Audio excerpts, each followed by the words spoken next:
Decorate the dungeon, impress the client, and close the deal. You are a dungeon decorator who specializes in setting up stylish underground spaces with just the right cozy but perilous feel for your clients.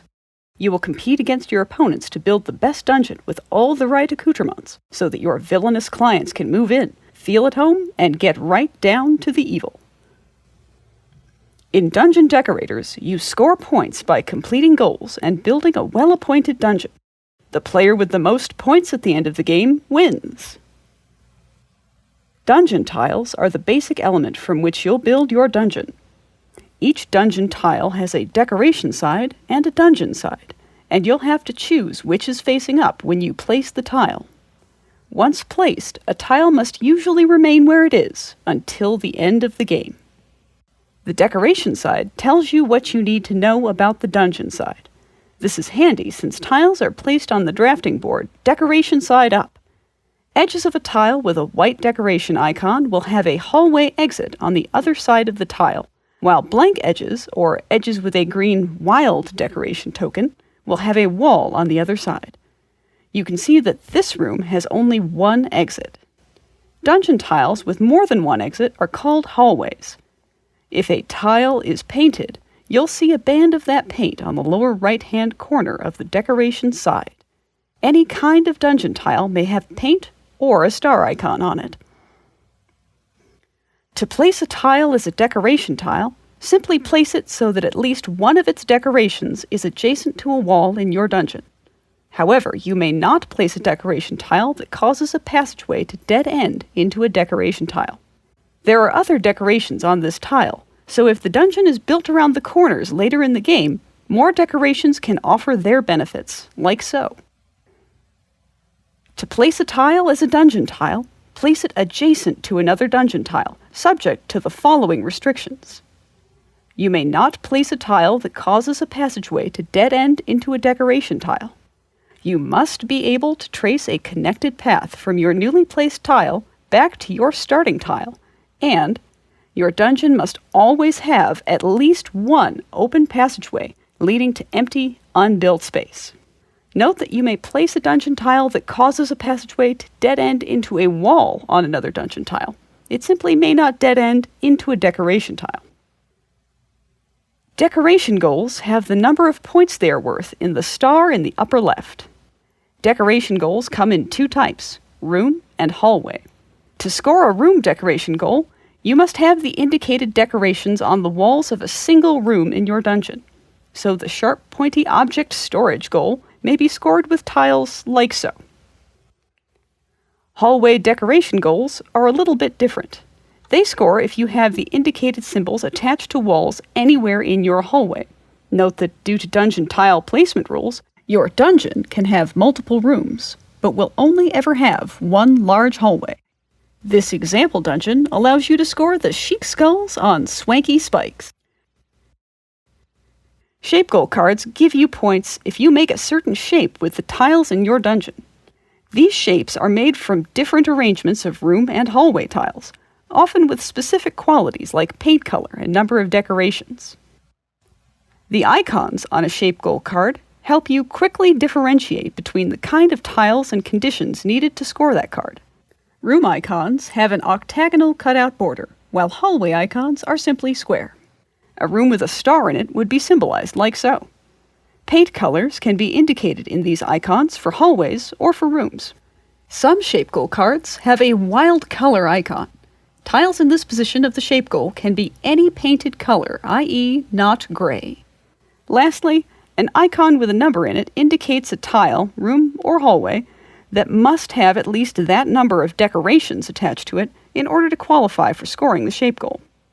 Shape goals can also be rotated or reflected in order to qualify for scoring. To set up the game, shuffle the 120 dungeon tiles. Put 20 of them back in the box. They won't be used in this game. Put 50 tiles into the blue first half bag and 50 into the red second half bag. Then put the 3 hourglass tiles into the red second half bag. Shuffle the contents of both bags. Shuffle the 2 boss goal decks separately and reveal one card from each. These 2 boss goals will determine 2 ways to score bonus points during final scoring. Return the unused boss goals to the box. They won't be used in this game. Each player chooses a color and takes the corresponding player board. Each player puts their colored score cube on the 0 space on the scoring track. Each player places a starting tile in front of them. Shuffle the shape goals deck and the decoration goals deck. Each player draws 3 cards from each deck, then discards any 2 cards of their choice from their hand. You do not need to discard 1 of each card type. You may discard 2 of the same type. All discards are face down. Randomly place the player pawns into the circular spots along one side of the draft board, starting with the spot marked 1 and proceeding down the line. This determines the turn order for the first round. You're ready to start playing. Draw 4 tiles from the first half bag and place them in low to high numerical order, decoration side up, onto the 4 spots on the draft board. In some cases, you'll need to clean up unclaimed tiles in future rounds by putting them into the box before drawing new tiles. If the blue bag runs out while drawing tiles, continue drawing from the red bag. If you draw an hourglass tile during this process, set it aside and continue filling the draft board. If you draw the 3rd hourglass tile, the game ends immediately. Each player takes a turn according to their draft order, and that turn proceeds in phases. The draft phase, resolving assistance, the build phase, scoring, and then hand refill. To draft a tile, place your pawn on the opposite side of the draft board, in the spot corresponding to the tile you wish to take.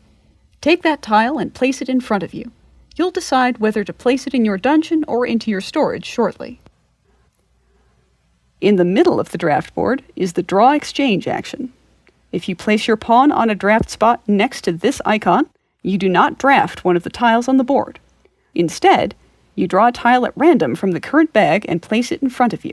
Then, draw a card from either the shape goals deck or the decoration goals deck. Then, discard 1 card from your hand, face down. Only 1 player may take the draw exchange spot in each round. If you draw an hourglass tile while resolving the draw exchange spot, set it aside and draw again. If you draw the 3rd hourglass tile, the game will end after all players have taken their turn this round.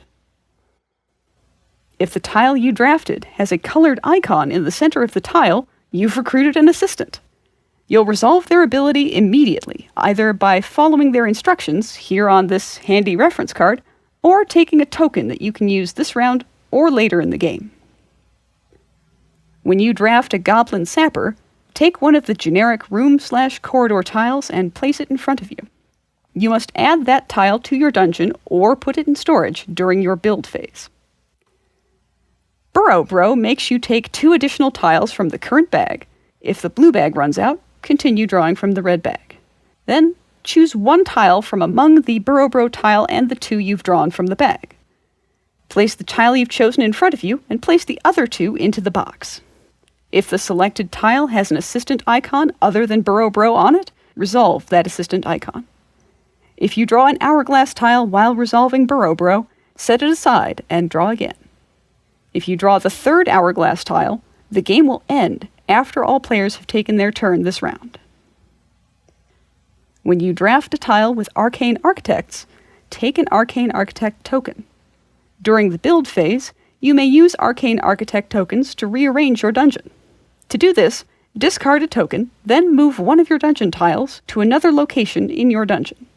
You may rotate that tile, but you may not flip it over to its other side.